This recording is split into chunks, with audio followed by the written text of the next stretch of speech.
Only mode. Good afternoon, everybody, and want to welcome you to our webinar this afternoon, which is all about the 7 biggest mistakes that pharma marketers make on LinkedIn. So I just really want to first start off by just introducing you to our panelists this afternoon and our hosts. So my name is Danny Bermant from Brainstorm Digital, and I'm going to be leading the webinar this afternoon. Co-hosting this webinar is Dr. Lucy Muniz, who's founder of the Pharmaceutical and Health Marketing LinkedIn group. And what I'll do is I'll be introducing Lucy and myself in a bit more detail in a minute. If you want to, over the course of this webinar, there's also going to be a live Twitter account, which is going to be following the discussions. If you follow the hashtag at the bottom of this screen, that's hashtag PharmaLI, you'll be able to follow that discussion. And our Twitter handle is below as well. So let's just get on to the webinar. So what are we going to be covering this afternoon? So as well as these 7 biggest mistakes that pharma marketers make on LinkedIn, we're going to be looking at how you can avoid those mistakes. Now, the key to that is connecting with the right people on LinkedIn. We're going to be showing you exactly how to get in front of the contacts that you need to speak to. We're going to be talking about 3 key ways that you can generate leads through LinkedIn. And we're going to be talking about how to create great content that attracts inquirers. So the key is, it's one thing to connect to people on LinkedIn, but unless you actually create content to actually build a conversation with your LinkedIn network, you're going to find it quite hard to convert those leads into sales. So we're going to be talking about that. I imagine that for many of you, the most difficult challenge on LinkedIn is how to achieve results on a small time investment. You're very, very busy. How can you actually get great results on LinkedIn without this all taking up a huge amount of your time? So we're going to show you, even if, say, you've only got a few minutes a day, we're going to be showing you how you can create really, really great results. Now, over the course of this webinar, you're no doubt going to have questions. So I just want to show you on the right-hand side of your screen, you've got something called a questions area, where you can actually type in any questions you've got. So, for example, if you have any issues that, for example, with audio, I can see David, you've got a problem with you're not hearing properly at the moment. What I would say to you is, from what I can see, everybody on this session is unmuted. You should be able to hear everything. But you also have the option to dial into this call if you have any problems hearing. So just basically, over the course of this afternoon, you're going to have lots and lots of questions. What we're going to do is we're going to have time for questions at the end of the webinar. So just keep typing those questions. We're going to be tracking those, and we're going to be sharing those with our audience at the end. And even if we have a huge number of questions and we don't have time to cover everyone, and we'll also be sharing your questions on our blog. So we will be covering your questions this afternoon. So just looking at the webinar this afternoon, we're going to have time, as I said, we're going to have time for questions at the end. But the bonus of this afternoon, and if you stay till the end of the webinar, you're going to actually get access to a complimentary guide that we're going to be sharing with you, which is basically the 7 biggest mistakes that pharma marketers make on LinkedIn. Now, not only does that guide include what we're talking about in the webinar, it also includes some additional information on how you can actually use LinkedIn to actually build connections and business with other pharma executives. So if you just basically, that we'll be sharing that with you at the end of the webinar, and we'll be showing you how to download that. So that's a free guide that we'll be giving away to you. So what I'd like to do is just introduce you to our panelist. Hi, Lucy. So Lucy, Hi, Danny. hi, Hi, Lucy. Danny. So just Lucy, if you could just tell us a minute. Lucy is sponsoring, co-sponsoring today's webinar. If you could just tell me a little bit about yourself. Oh, yeah. Thank you, Danny. Just a few comments. Thank you to you for organizing this webinar. And I'm really proud and glad to have you here doing this incredible activity for all the users and for all the people that are interested. Just a few quicks about myself. I'm the founder of a group on LinkedIn for pharma marketers, and it was a nice idea to start as a entrepreneur idea a few years ago. Was now it's one of the biggest group on LinkedIn. So I think this is a great start for putting, great people as you as to teach us your expertise and your great ideas about how to be, use LinkedIn as a working tool. So practically, this is me. You can visit my profile, whatever you want, or contact me. I will happy to help everybody. Okay, thank you, Lucy. And as you said, it's a huge group on LinkedIn. I think it's got 87,000 plus members, 87,000 pharma executives. So it's a great place in terms of meeting contacts. What I'll do is just very briefly tell you a bit about myself. So what I do is basically help pharma executives to generate leads through LinkedIn, and that basically is about converting your followers into clients. It's great to have lots of LinkedIn connections, but what are you doing to actually convert your connections into clients? So what we do is we help businesses with developing a strategy to actually get results, and part of that is actually integrating social media with other activity. So very often what you're doing on LinkedIn doesn't happen in isolation. You, for example, will go to a major conference. It might be a major conference on on a particular disease, and what you'll do is you'll be meeting other executives at that conference, and then what you'll be doing is you'll be connecting with them on LinkedIn. So very often what happens on LinkedIn doesn't happen in isolation. There'll be other marketing activity you're carrying out. So we'll be showing you how to integrate it. We do a lot of reputation management. So what happens on social media is there is a lot being said about you that might be positive. There might also be a lot being said about you that's not so positive. So we work with you on how to manage that, and how to respond to criticism, how to respond to negative comments, and how to turn that around so it's a positive situation. We do influencer outreach, and that's something we're going to be looking at today. So, for example, in your LinkedIn network, you are going to have clients, and you're going to have colleagues who are basically connected to clients of yours, potential clients. So how do you reach out to those influencers? How can you get them to connect you to potential clients? And we do all this work through training and lead generation programs, both here in the UK and across the world. So we do our training, we do training on site, but a lot of our training is done through video conferencing, through webinars. And we also produce publications on social media best practice, which you can find on our website. So what I'm going to do is, without further ado, you're obviously here to find out how to generate leads. So enough about me, and let's look at how you can be using LinkedIn for lead generation. So what are the 7 biggest mistakes that pharma companies inadvertently make? So mistake number 1. Don't worry if you're guilty of this. Most pharma executives are guilty of this. Do you treat your LinkedIn profile as a resume? If you do, you feel free to put your hand up. It's okay. When LinkedIn was founded, it was principally a place where if you are looking to further your career, it was a great place to network. But LinkedIn has changed, and it's being used much more as I often talk about LinkedIn as Facebook for professionals. It is a place where, for example, if you are looking to sell to other businesses, this is the place where you go to. So my first comment is you need to stop looking at your LinkedIn profile as a place to promote you personally. It is basically a place to promote your business, and you do that through your profile. Very often, people will not be visiting your LinkedIn, your website or your company website. The whole picture that they build of your company will be through the experience they have when they connect to one of your staff on LinkedIn. So you need to start thinking of LinkedIn not as the place, not as the place where you promote yourself personally, but it's where you promote your business. Every single one of your staff essentially is the public face of your business. Every single member of staff that's on LinkedIn, the brand that your business represents is being represented by your staff. So my question to you is, what are you saying on your LinkedIn profile?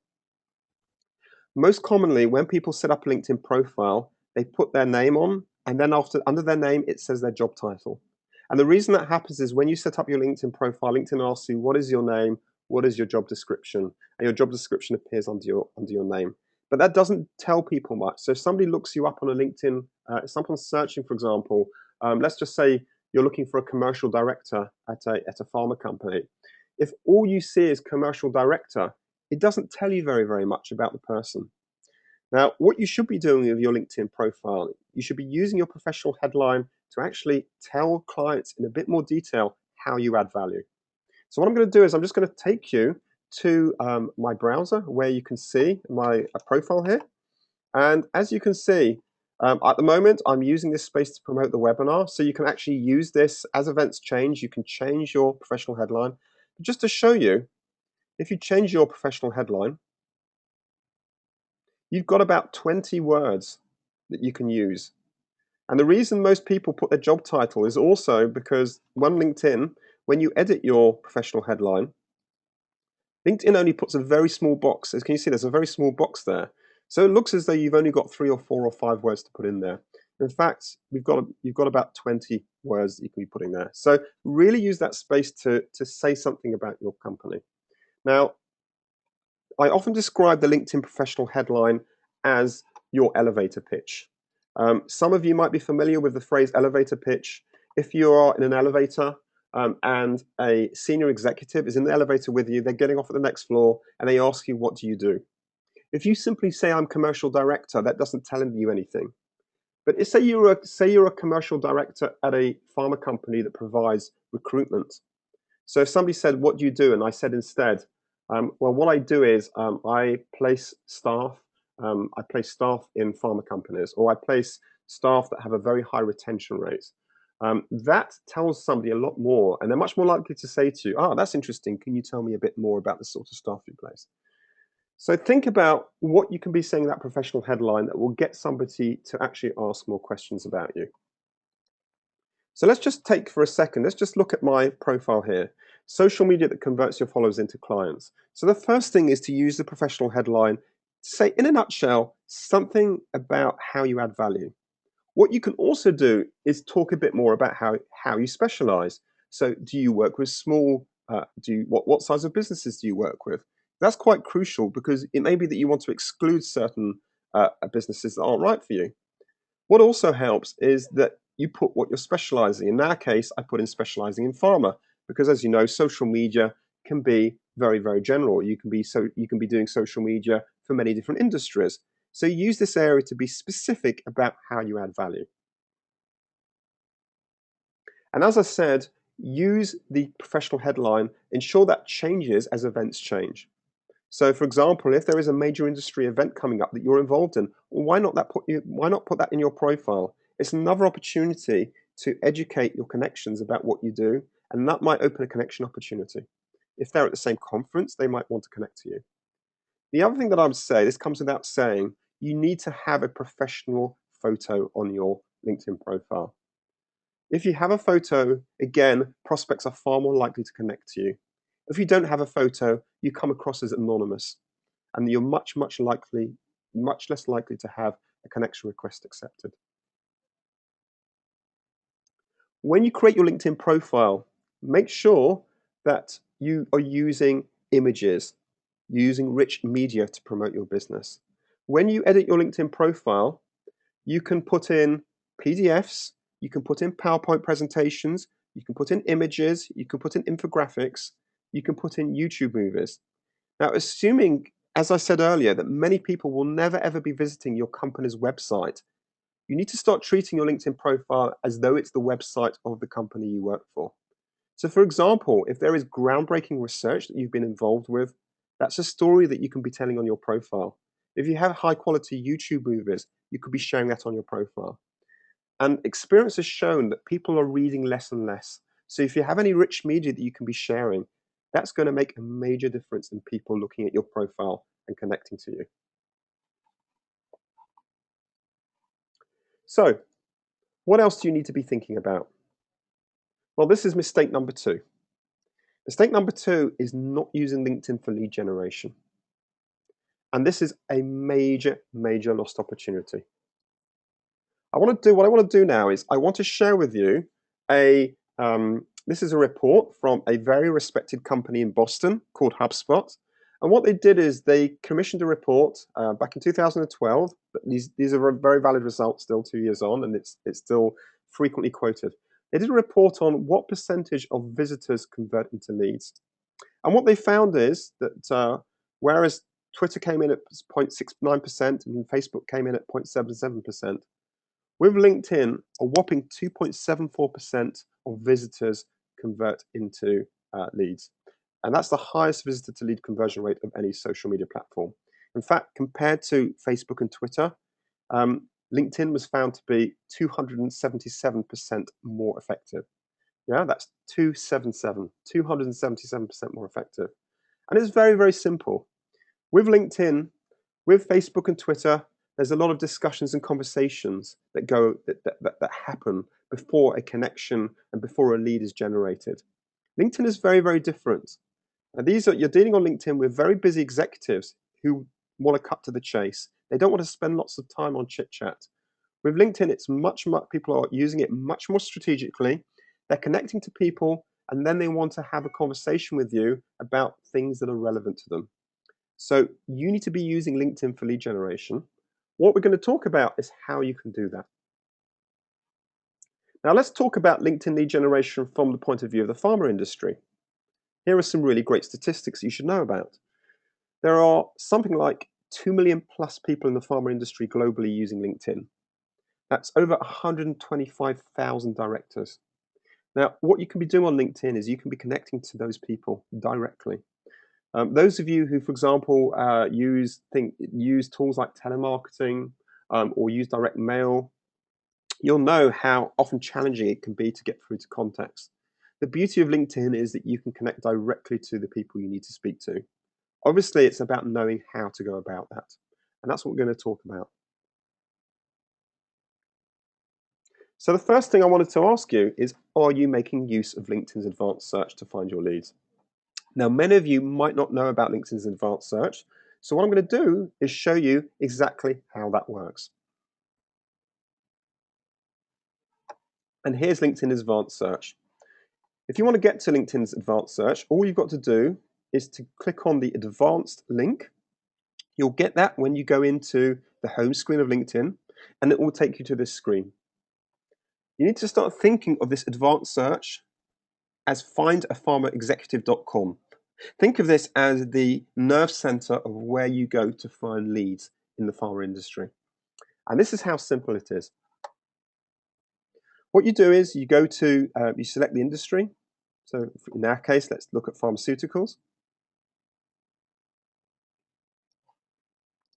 Right? And it may be that we are looking for, let's say, a marketing director. Okay, we're looking for a current marketing director. And in my case, maybe I'm going to be looking in the UK for a marketing director in the pharmaceutical industry in the UK. Let me just reset that result, sorry.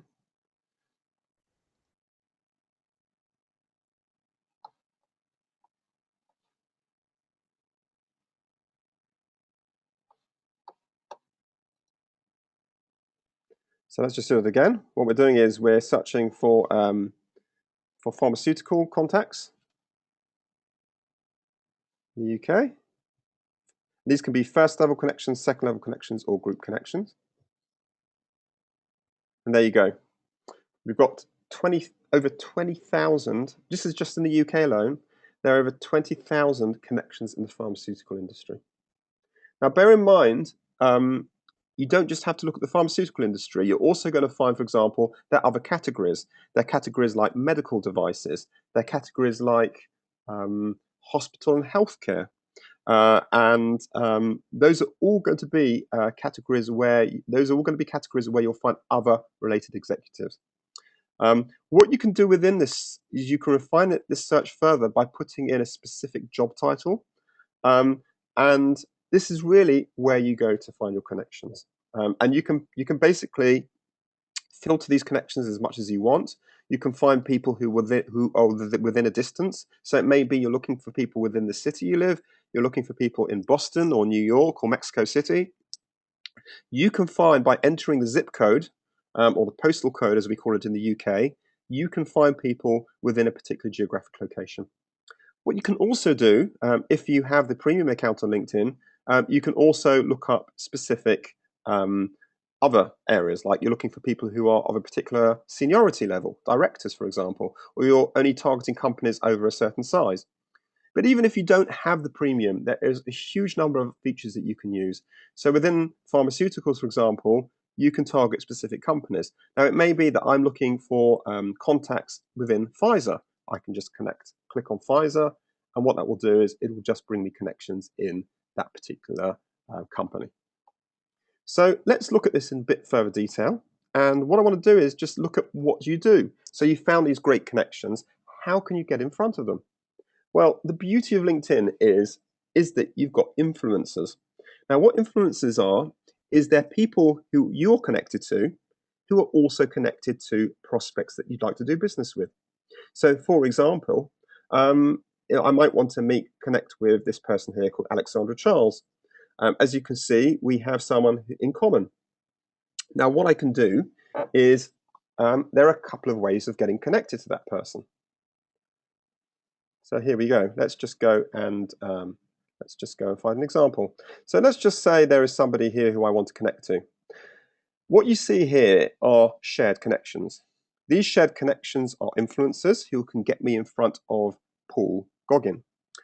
What I can do is I can get introduced, and that's where basically via LinkedIn, these contacts can introduce me to this executive. But what I can also do is do things the old-fashioned way, and that's what I recommend. And that's where you actually find out whether these contacts know the person you want to get introduced to. And then it's a case of just keeping it very, very simple, and actually saying to them, look, we've got connections in common, we've got interests in common, and there's synergy between what I do and what this person does, and would you introduce us? And what we do is we actually help clients with the actual wording that they need to use. But basically, there's a very if you with the right text, it's very, very easy to actually get a influencer to introduce you to a prospect. The other thing you can do is get introduced is you can connect through groups. And the way that works is that let's just show you this. On LinkedIn, you have literally thousands of pharma-related groups, and of course the best one here is Lucy's group, which is pharmaceutical marketing. Now, if you have groups in common, you can connect via a group. So what I'm just going to do is just show you how that works. What I can do is if I see a connection who is a member of a group, I can connect to them. And as you can see, there is a group, and there's a group we've got in common. So what I can do, what LinkedIn is basically doing here is, what LinkedIn does is it gives you several different ways of connecting to somebody. It could be that you've done business together. It could be that you've been to college together. But the other reason you can connect to somebody is because you share the same LinkedIn group. And for example, a very large number of pharma executives are part of the pharma marketing group. Now, if you have that group in common, LinkedIn regards that as a valid reason to connect to somebody. So it's then just a case of actually selecting that option and then actually explaining why you want to connect to that person. And that's really, really crucial. One of the reasons that LinkedIn connections are often rejected is that people don't put a reason. I'm sure all of you have got connection requests from people and you're thinking, who is that person? Why do they want to connect to me? Well, why not make it easy and actually explain? So for example, if you met this person at a conference recently, say that in the personal note. If you saw what they said on a group discussion and you found it interesting, say that. But the key advice I would say here is, firstly, pinpoint who you want to connect to. The second thing is either connect through an influencer or connect directly, but make sure you're a member of the right groups. I'm going to be talking about how to do that.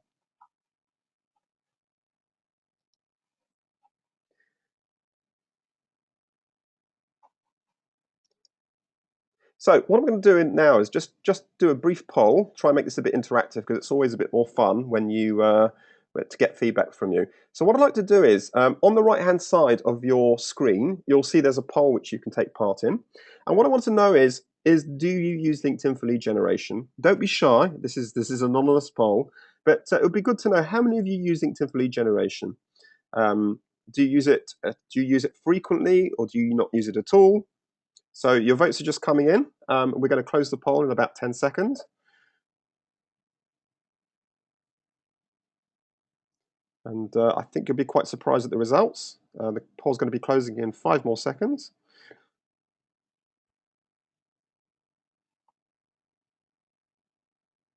Okay, just so I can see a few more of you are still voting. So great. So the results of the poll are as follows. 22% of you regularly use LinkedIn for lead generation. That is great. That is great news. And 38% of you are occasionally attracting leads through LinkedIn. 25% of you don't use LinkedIn for lead generation at all.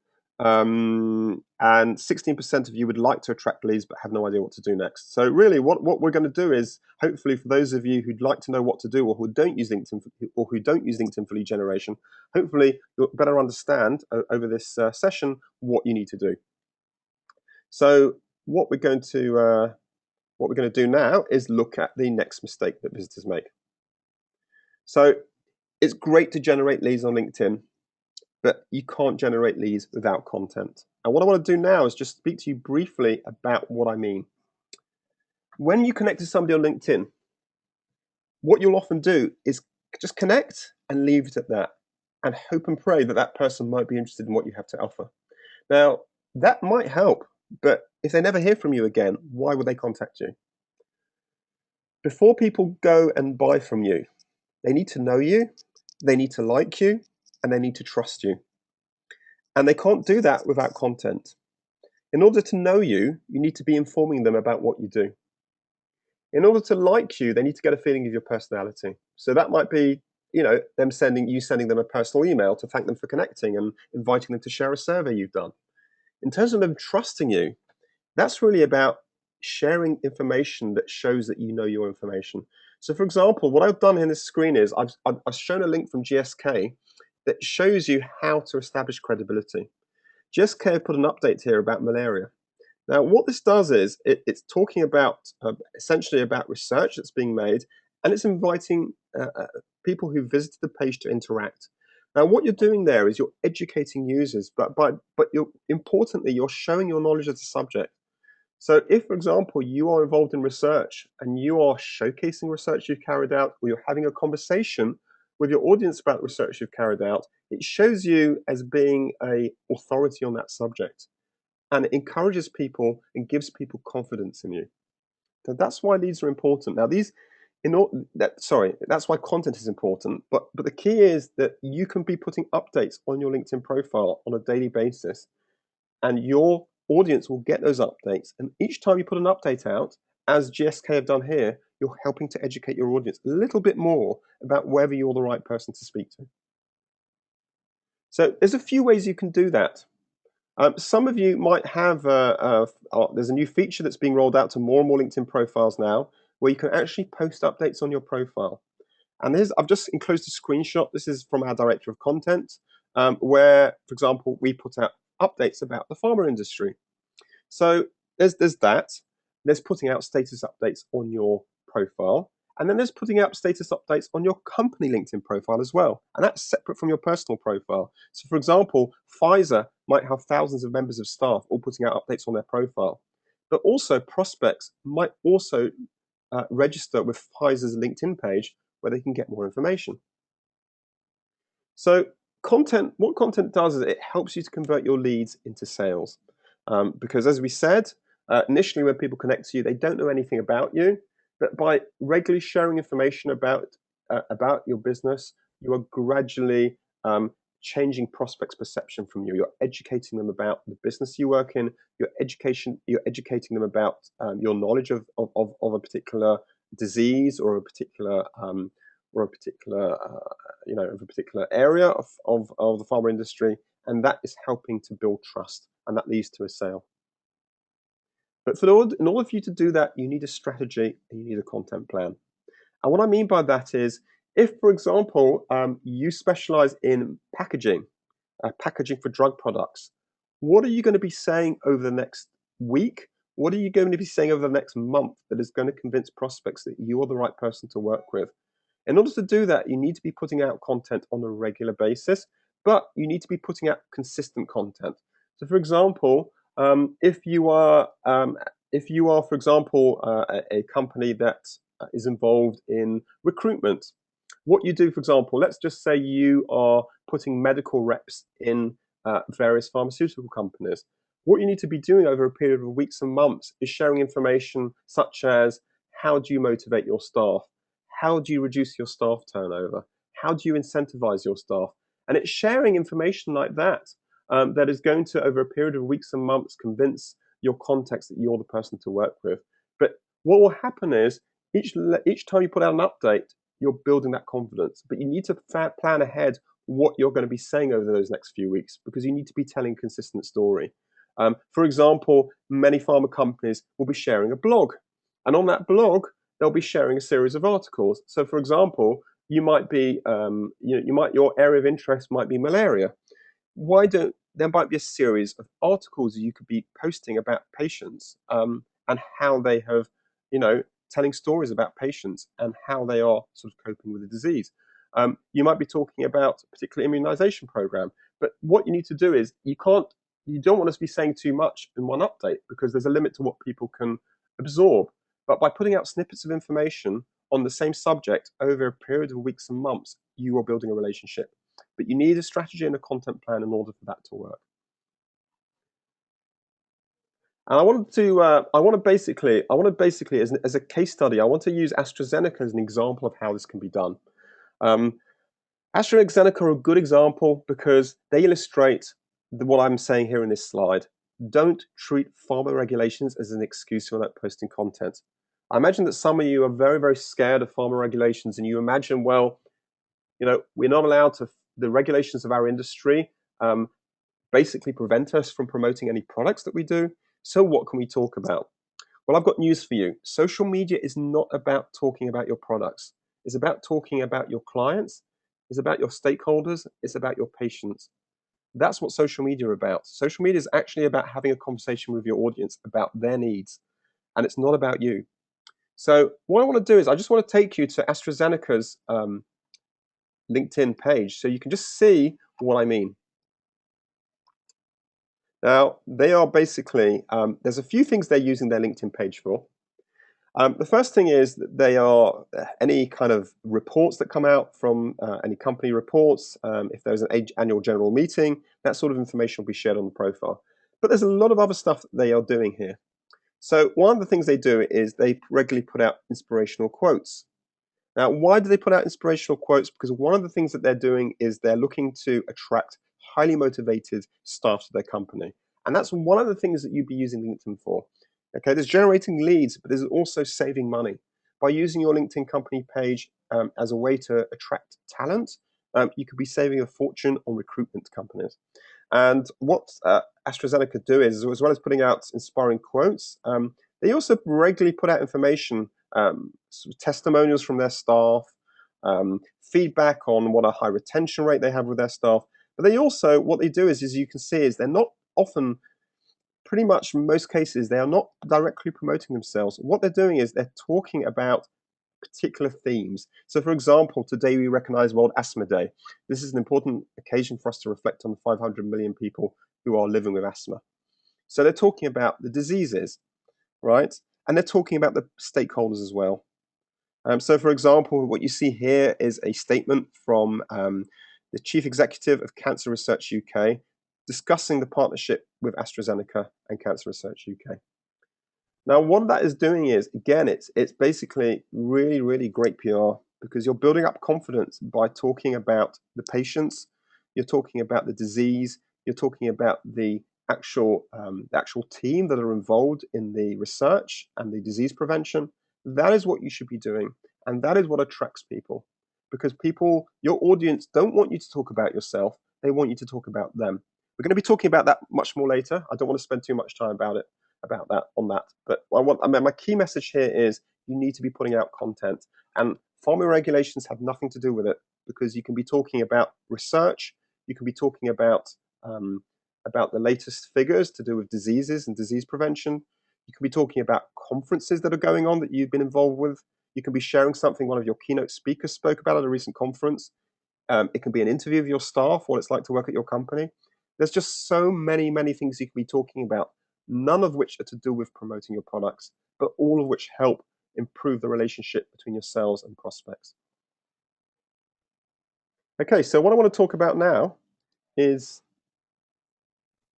basically what I'd like you to do is actually to take part in our poll. And what I wanted you to do now is to tell us and to tell the audience, do you share content on LinkedIn? Now, I'm not necessarily talking about your LinkedIn company page. It can be things like putting out regular status updates. So what percentage of you are sharing content on LinkedIn, whether it's on your LinkedIn profile, whether it's through your LinkedIn company page?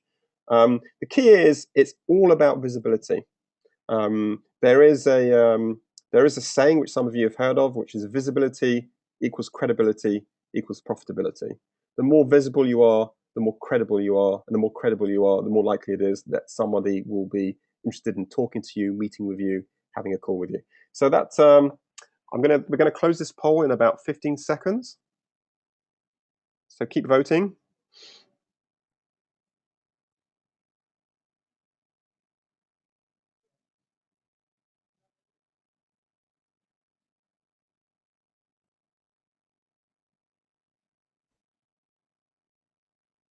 Okay, so the final result is that 33% of you don't share content, 40% of you occasionally share content, 16% of you regularly share content, and 12% of you have a content strategy. Now, what I wanted to say to you is, if you are struggling, what I can see is quite a few of you either don't share content or only occasionally share content. I often describe content as glue. It's the glue that builds the relationship between you and the client. Now, if you're stuck for things to say, one of the things I recommend you do is set up a really simple account with something called Google Alerts. Here's a great tip for you today. You can take this away and use it today. And what that is you just go to google.com and you basically put in /alerts. Now, for example, if the pharmaceutical company you work with specializes in research into malaria, what you can do is you go to google.com/alerts, and all you do is you type in the word malaria, and what Google Alerts will do is it will share with you any news story, any breaking news story, any blog article, any relevant article, even any video about malaria that will be relevant to you.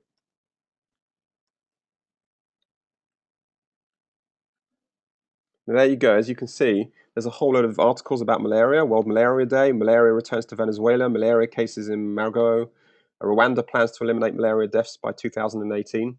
So what's the value of this? The value of this is just by sharing, even if all you're doing is sharing third-party content with your contacts, you are already showing you've got credibility, because it means you've got your finger on the pulse and you know what's going on.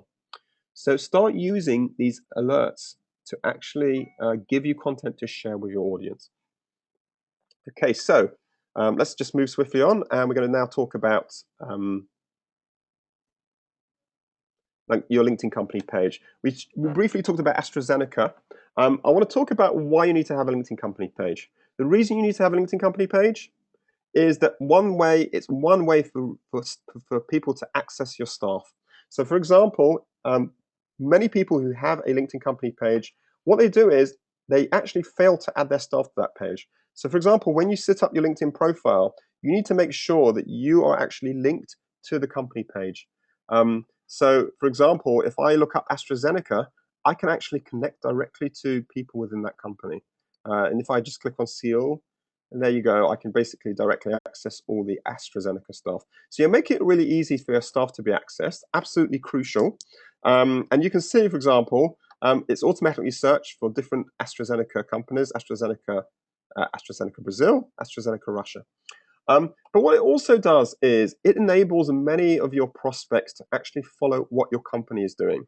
And the beauty of your LinkedIn company page is if you have a lot of staff and your staff are struggling to share content with their LinkedIn prospects, all they've got to do is go onto your LinkedIn profile, go onto your LinkedIn company page and click on the share button. And what you do is you put out one piece of content on your LinkedIn company page, and you've got hundreds of staff. your staff can all then be sharing that story with their connections. So it means that by basically putting out content to your LinkedIn company page, you're making life really easy for all your sales and marketing staff to actually share those stories. But the crucial thing about your LinkedIn company page is this could very well be the only website of your company that prospects will look at, right? People often who look at your LinkedIn profile and look at your LinkedIn company profile will then, that is all they'll see of your company. So again, your LinkedIn company profile could be your only opportunity to capture a lead.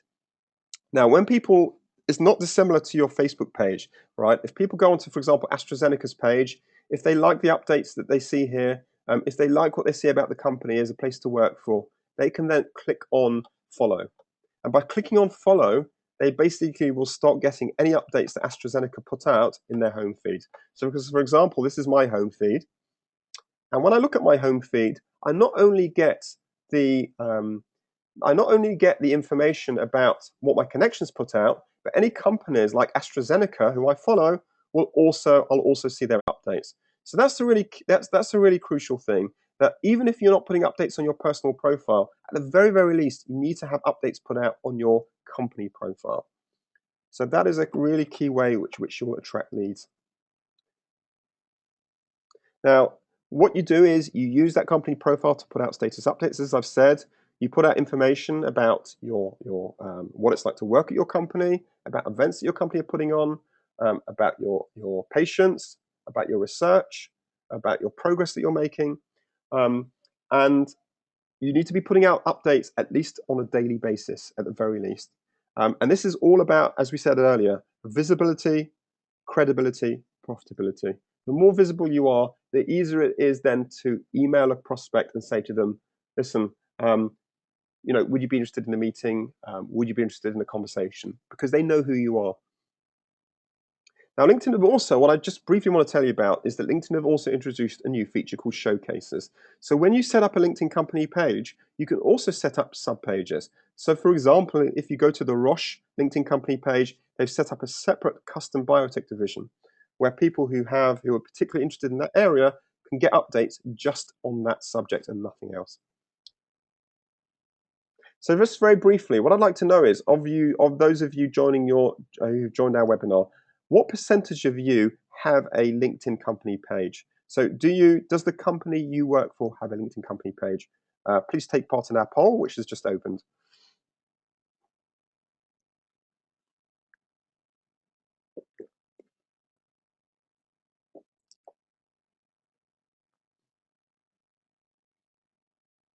Okay, so this poll is going to close in about 15 seconds. So if you're going to put your votes in, just do them in the next few seconds.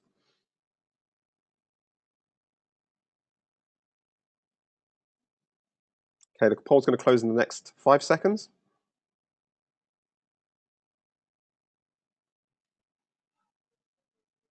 Okay, so 38% of you don't have a LinkedIn company page, and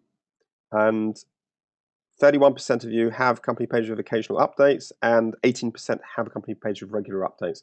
Well, if you don't have a company page, what I want to show you very, very briefly is just how easy it is to set one up. All you've got to do is go to your interests, and you go to companies, and what you will see then is you will have an option within that to actually create your own company page. There's the option. It's not a premium feature. You don't have to pay any extra money for this. But if you want to be taken seriously, you need to create a separate company page. It's very, very essentially it's the equivalent of having a website. Presumably, most of you have a website. So if you have a website, why wouldn't you have a LinkedIn company page? That is essentially where people can go to find out more information about your company, as well as status updates. People can also look up some information about the company, such as you can put out information such as your address, your website address, your contact details. So again, you're just making it much, much easier for people to get in touch with you. So and the whole process of setting up a company page takes a few minutes. As soon as that happens, people can start following you and getting your status updates. So thank you very much for taking part in our poll. And what I want to do now is just talk about mistake number 5. not being active on LinkedIn groups. So this is really, really key to you getting leads. This is another place for you to find leads, your LinkedIn groups. There are so many people out there that you can be talking to. You need to start thinking of a LinkedIn group as basically one huge room with lots and lots of people having conversations with each other. But what you can do with a LinkedIn group is you can just go in there and find a conversation that's of interest to you and join in. Now, that is a great way of building rapport with clients. So, for example, if there is a conversation going on in a LinkedIn group about how difficult it can be to find the right staff, and you're involved in, in recruitment, you can just join in that conversation and talk to people who might be needing your help. So let's give you the lowdown on LinkedIn groups. There are over 2 million groups and over 4,000 are pharma related. There are hundreds of discussions being added every minute. 8,000 new groups are created every week, and the average user is a member of 7 groups. Now, this is the most important thing. Those who participate in group discussions have 4 times as many profile views as those who aren't part of groups. So those kind of statistics, do you really want to not be involved in LinkedIn groups? You're going to get your profile exposed to far, far more prospects by taking part in a LinkedIn group discussion. Now, the Pharma marketing group, as of today, has 68,000 members with over 10 new conversations daily. Now, what you can do on a LinkedIn group, I'm going to speed things up a bit because we are getting close to the end of the webinar, and we promised you a free guide. So what I want to do is just go through very quickly with you what you can do with a group. So firstly, you can search for other members. As you can see, if you're a member, for example, of the Pharma marketing group, you can search for particular members. You can even type in keywords. So you can type in a particular subject, that might be to do with malaria, might be to do with prosthetics. Just type it in and you can find the context that you're looking for. The other thing that you can be doing is you can be actually joining in a conversation. You can actually go into the search and you can search discussions. So if you want to know about pharma regulations, you can just search pharma regulations, and what the group will do is it will bring up the discussions that are relevant to you. Now, you can join in the discussion, but you can also post discussions, and that's a really great way to attract prospects. So, for example, I'm just going to share with you an example of how these work. With a group discussion, you simply go into the group. So this is the Pharma marketing group. Just go to groups here, and you go into Pharma marketing and just post a discussion. The best way to post a discussion is to ask a question. The thing you should not do is actually promote your business, because that will put people off. I think, Lucy, you've got a bit of experience of that, don't you? Of people who are sort of promoting themselves. So what you want to do is, let's just show you that. So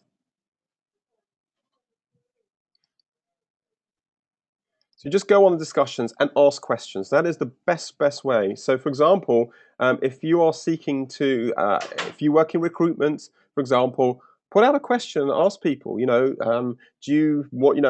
What's the best way of reducing staff turnover in your company? That is a good way that will elicit responses from people. That's a great way to attract leads. So ask lots of questions, but one thing, just avoid any promotions. So what I want to do now is just basically just move on quickly to mistake number 6, which is not using LinkedIn ads. LinkedIn ads is a really, really powerful way of getting in front of prospects. I just show you there's a couple of places on the LinkedIn page where you can put ads at the top and also down the side. And you can reach a highly targeted audience. So, for example, on this example I'm showing you here, you can target people in the UK, in London. You can target people with who are employing any number of employees from 1 to 10. You could, if you wanted, just target companies who've got 500 staff plus. You can also target by job title. You can also target by gender. You can target by particular companies. And what that does is all of these will ensure that you are visible to, if there is a specific person. So, for example, if you are targeting, let's just say you're trying to target pharma executives who are male, who are working in companies employing more than 500 people, and who are working in, for example, who are working with prosthetics. That's their subject, prosthetics. You can target those specifics, and it will ensure that only those people see your ad. So you're not wasting time attracting the wrong people. So it's highly effective because LinkedIn knows the job titles and the seniority and the interests of your LinkedIn users. So think about how you can use LinkedIn ads to get in front of contacts. The other thing is you can drive people to your company page through status updates. So for example, it might be that you're looking to attract more people to your company. So for example, if you're recruiting, what you can do is you can create a status update on your LinkedIn company page that you're recruiting. And then you can put out a sponsored update aimed at the particular candidates. It might be candidates who are 25 to 45, living in New York City.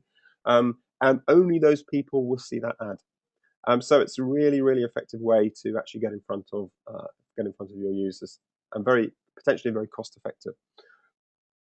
Okay, so let's get on to mistake number 7, and this is something I've been talking about all the way through, which is don't talk about yourself.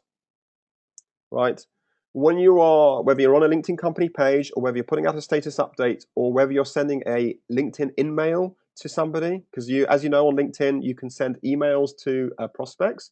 Also, if you're connected to somebody, you can send emails to them. So when you email your prospects, do not promote to them. That is the cardinal sin of LinkedIn that you should avoid at all costs. Now, the reason you shouldn't sell and you shouldn't talk about yourself, not only will you be ignored, you'll be blocked from LinkedIn groups, because LinkedIn group discussions that are promotions, those users will often get blocked. But more importantly, we're going back to the same issue. You could be in breach of pharma regulations. You should not be selling or promoting your products, right? What you should be doing is focusing on your audience's pain points. So what are the main issues that your audience are likely to suffer from? Right? Let's go back to that example of a pharma company that places medical reps. The main issue that their companies might have is that high staff turnover. So why don't you put out a question asking your audience about staff turnover? That's something you can put out on a LinkedIn group discussion. It's something where you could put in an email to all your contacts. So for example, if you've recently connected to lots of pharma companies on LinkedIn, why not share a discussion with them? Ask them, do you suffer from high staff turnover? How have you solved that problem? By asking questions like that, you're much, much more likely to get them to respond to you, and you're much more likely to have an opportunity. So the summary of all of this, of the 7 points, is number 1, connect to prospects, right? Connect to them directly on LinkedIn. If you have a group connection in common, so for example, if you look up a prospect and you're both members of the same LinkedIn group, you can connect to each other. Also, we talked about influencers. Influencers can refer you to connections. You can either get them to introduce you by phoning them up or emailing them, or via LinkedIn you can get introduced. Step number 2, use content to warm up prospects, right? Share status updates. I've just showed you earlier how you can even go onto you can even go onto Google and look up information about malaria. And what you can be doing is sharing that information. So ensure that you regularly put updates out. So you're going to keep your contacts informed about what you do. And as I said, the more visible you are, the more credible you are, the more profitable you are. And step number 3 is about how to get a meeting. So once you have connected to a prospect and once you start sharing content with them, you should, over a period of weeks, got to a stage where they are sufficiently warm where you can actually email them and say, thank you for your feedback, or I hope you enjoyed our recent update. I would love to have a chat with you about this or that. And those are the 3 steps you need to think about. You need to start using LinkedIn strategically. You need to start systematically connecting to the right people.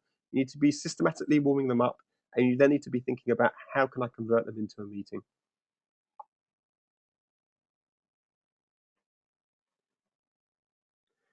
And this is really my message to you. Focus on how you can solve problems of other LinkedIn members, right? And by doing that, you will indirectly promote your business. Here is an update I found on the Pharma Marketing LinkedIn group.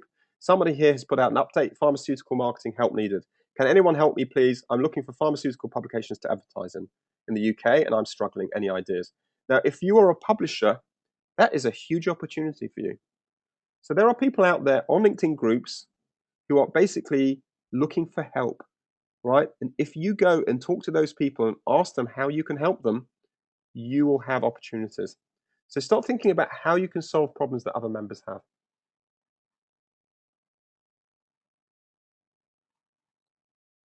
So Before I end and before I just take your questions, I want to basically get you to think about the following questions that you need to consider. Question number one: do you have a LinkedIn strategy? Do you have a plan of how you're going to attract new connections and how you're going to convert them into leads? Number two: do you have a lead generation plan? So just going back to number one is a strategy. The strategy is about how can I make myself more visible on LinkedIn? How can I make sure my profile is friendly? How can I make sure that that when people look at my profile, they're going to know that I'm the expert? And how can I get my staff, more importantly, at my company to also go on LinkedIn? But the lead generation plan is how can I systematically convert those people once I've connected to them? How can I convert them from connections into leads who want to do business with me? Number three, do you have a content strategy? So connecting to people is not enough on LinkedIn. You need to have really good quality content to share. So for example, if you are carrying out research, how can you share that content in a way that's going to attract people to follow you and to actually want to talk to you? Now, if you answered no to any of these questions, here is where you can seek help. Firstly, Dr. Lucy Muniz. Lucy, you there? So Lucy is basically, you can contact her. Hi, Lucy. So I just wanted to basically share your details. That is what I've done is there's the address of the Pharma Marketing LinkedIn group, and also your LinkedIn profile. And on the right-hand side is on my contact details. And what I'll do is I'll be putting these details up again at the end of the webinar. So if you want to get in touch, you'll be able to do that. So what I wanted to do is find out if, Lucy, were there any questions from our audience today? Yes, well, I have a question for you. Sure. Or just a remark. In fact, instead of a question, the fact that you mentioned that in the way we use groups when you relate to other people, I think that's pretty much important, because as a moderator, as a founder, and I see people that usually send information about themselves 3 times, 4, 5 a week. Yeah. And it's not a good idea, because usually I banned those people. I close the discussion. I have to do that. So I think it's more interesting and a group.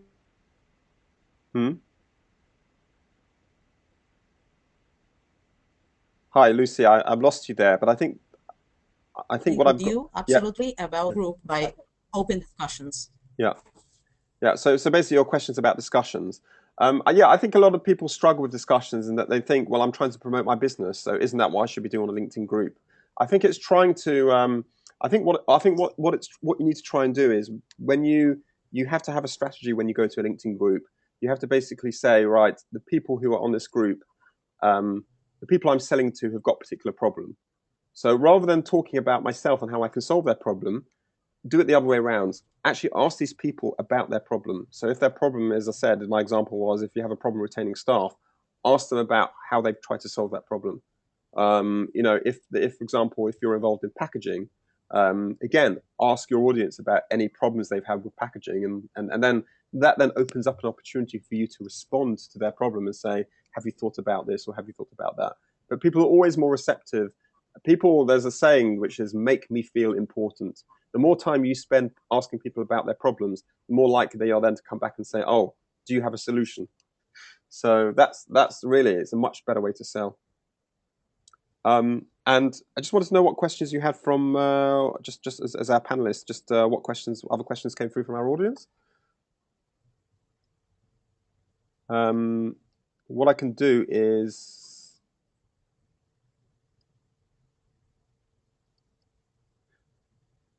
So what do you want to do? I've got a question here from Anand Parekh, which is mistake number 6. How should I post ads? Can I put up ads for recruitment? Yes, you can put up ads for recruitment. The way it works is really, what I would suggest is probably the most effective ad to put up is to put up a sponsored update. So what you do is you create an update. For example, you can say, we're recruiting, and here's a link to our application form, and say applications closed on this and this date. You can then basically you can get that sponsored update to run as long as you like. So people will see that update for as long as you decide it goes up for. So I hope that answers your question.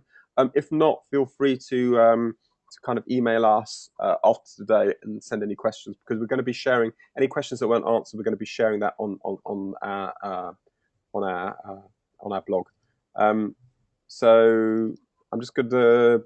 So Anand, I've got another question from Anand, which is a great question. How should I find new LinkedIn groups? I'm completely new to LinkedIn groups. Let me just show you. What you do is you just go onto LinkedIn and you go onto here, go to groups, and sorry, you just go here, sorry, groups, and just type in a keyword. So for example, pharmaceutical. Can you see it already brings up names of pharmaceutical groups? Or just type in pharmaceutical and search. And there are a whole list of pharmaceutical groups. So that's another question. I've got a question from one of our contacts here. It's how long does lead generation process on LinkedIn take? My answer to that is I would say sometimes you can see results immediately. In our experience, sometimes you will connect somebody on LinkedIn. If you've got a great profile, people will see straight away how you can help them and will actually say, "Oh, thank you for connecting. Can you get in touch with me about a particular issue we've got?" But generally speaking, it can take anything from an immediate lead to a few weeks to a couple of months. Generally speaking, it's a case of how frequently you're in touch with them. Also, we generally don't suggest not pestering people, but if you, for example, send out an email to a prospect once a week, that would be fine. But again, in your emails to them, what we suggest is that you don't pester them and you try and offer helpful, useful advice. So I would say basically anything from immediate to a couple of months. Another question is that we got is how much time each day should you invest in all of this? Probably you might be worried that some of the things I've been showing you take up a lot of time. What I want to do is reassure you that you can be spending as little as 10 to 20 minutes a day on LinkedIn. That's really all it takes to actually to do this. If you can find 10 to 20 minutes a day, you're going to make a huge, huge difference. So what I want to do is just really answer one more question, as we are running out of time, and I do want to I want to actually share the guide with you. So let's just. So so I'm going to answer one final question, and this is from Nick Hicks, and he asked, "Will you be talking about the resource implications of using self-generated material if you're a small company rather than a large pharma?" I presume you're talking about user-generated content. If I'm wrong, you feel free to email me separately. Let's just answer both. If it's user-generated content, I think you do need to seriously think about putting aside a couple of hours a week.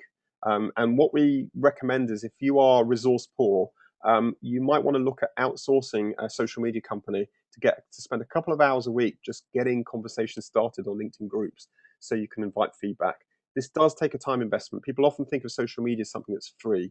It's not free. It doesn't cost money, but it costs time, and somebody has to be paid to do this. So I would say, in terms of resource implications, if you are creating user-generated content, you do need to invest at least a couple of hours a week. But if I understand you correctly, you might also be talking about self-generated content, i.e., creating your own material. Again, thinking about writing blogs, thinking about generating articles, thinking about surveys you can be sharing. All of that, again, takes at least a couple of hours a week. So you do need to start thinking about investing a decent amount of time. Again, if you don't have that time, maybe you should think about outsourcing it. And certainly that's something we'd be happy to talk to you about. So what I want to do is I want to, as we are now coming to the end of today's webinar, I want you to send you access to, firstly, to thank you very much for joining in our webinar today, and thank you for all our questions. As I said, I haven't had time to answer all the questions today, but what we'll be doing is we'll be posting all the remaining questions up on our blog, so you can then take part. and then you will be able to see the answers there and post any other questions you've got. You can also follow our Twitter handle. But I just want to thank you very, very much for attending our seminar, our webinar, and you can access your free Essential Pharma Guide on our website, www.brainstorm-digital.co.uk/7/pharma/mistakes. Or otherwise, just go to www.brainstorm-digital.co.uk and you'll see there is basically a link there to some of our other. You'll be able to see some of our other publications, but you won't see a link there to our pharma mistakes, our 7 pharma mistakes. So in order to actually access that guide, you need to go directly to this link, and you'll be able to access that. If you have any trouble at all accessing that link, please email us and we will send you a direct link to that download. But it's www.brainstorm-digital.co.uk/7-pharma-mistakes. Thank you very much for joining us. And thank you, Lucy, our panelist. And Thank you. yeah, thank you. And what I'm going to do is I'm just going to put our contact details on the screen for you as well. So just bear with me so you can access that as well.